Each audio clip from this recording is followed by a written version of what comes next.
ವಿಧಾನಸೌಧದಲ್ಲಿ ಆಯೋಜನೆ ಮಾಡಿದ್ದ ಫ್ರೀಡಂ ಹಬ್ಬ ಸಮಾರಂಭದಲ್ಲಿ ಸಿಎಂ ಡಿಕೆ ಶಿವಕುಮಾರ್ ಅವರು ಮಾತನಾಡುವಾಗ ಜನರು ಮೋದಿ ಮೋದಿ ಅಂತ ಕೂಗಿದ ಪ್ರಸಂಗ ನಡೆದು ಹೋಗಿದೆ. ಹಾಗೆ ಕೂಗಿದ ಜನರಿಗೆ ಸಿಎಂ ಪರೋಕ್ಷವಾಗಿ ಟಾಂಗ್ ಕೊಟ್ಟರು. ಸಮಾರಂಭದಲ್ಲಿ ಸಿಎಂ ಮಾತು ಪ್ರಾರಂಭ ಮಾಡ್ತಾ ಇದ್ದ ಹಾಗೆ ಜನರು ಮೋದಿ ಮೋದಿ ಅಂತ ಕೂಗಿದ್ರು. ಅದಕ್ಕೆ ರಿಯಾಕ್ಟ್ ಮಾಡಿದಂತಹ ಸಿಎಂ ಮೋದಿನೇ ಡಿಕೆ ಅಂತಿದ್ದಾರೆ, ನೀವು ಮೋದಿ ಮೋದಿ ಅಂತಿದ್ದೀರಾ ಎಂದು ಜನರಿಗೆ ಟಾಂಗ್ ಕೊಟ್ಟರು. ಆಗ ಮತ್ತೆ ಜನರು ಡಿಕೆ ಅಂತ ಕೂಗಿದ್ರು. ನಂತರ ಮಾತು ಮುಂದುವರಿಸಿದ ಸಿಎಂ 80ನೇ ವರ್ಷದ ಸ್ವಾತಂತ್ರ್ಯ ದಿನಾಚರಣೆ ಕೋರುತ್ತೇನೆ.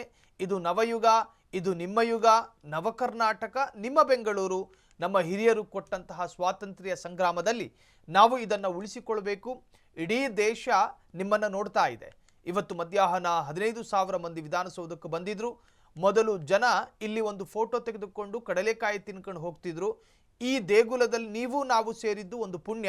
ನನಗೆ ಭಾಷಣ ಮುಖ್ಯ ಅಲ್ಲ, ನಿಮ್ಮನ್ನು ಭೇಟಿ ಮಾಡುವುದಕ್ಕೆ ನಾನು ಬಂದಿದ್ದೇನೆ ಅಂತ ಹೇಳಿ ಡಿಕೆ ಶಿವಕುಮಾರ್ ಸ್ವಾತಂತ್ರ್ಯದ ಸಂಭ್ರಮದ ಸಂದರ್ಭದಲ್ಲಿ ಮಾತನಾಡಿದ್ದಾರೆ. ಡಿಕೆ ಅಂತ ಇದ್ದಾರೆ, ನೀವು ಯಾಕೆ ತಲೆ ಕೆಡಿಸ್ಕೊತಾ ಇದ್ದೀರಾ?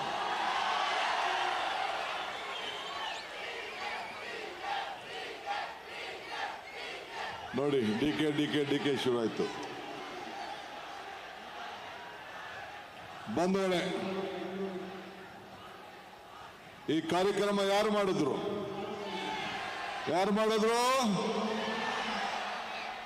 ಬಂಧುಗಳೇ,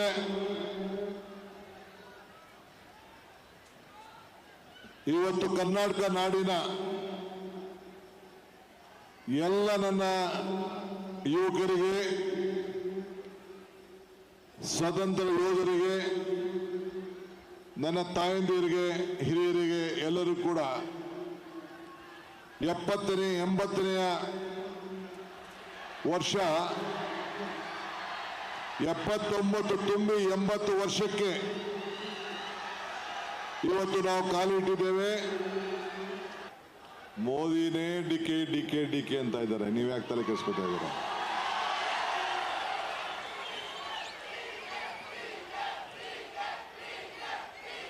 ನೋಡಿ, ಡಿಕೆ ಶುರು ಆಯ್ತು.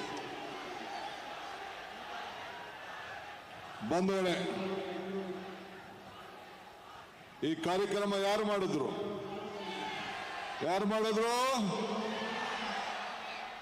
ಬಂಧುಗಳೇ,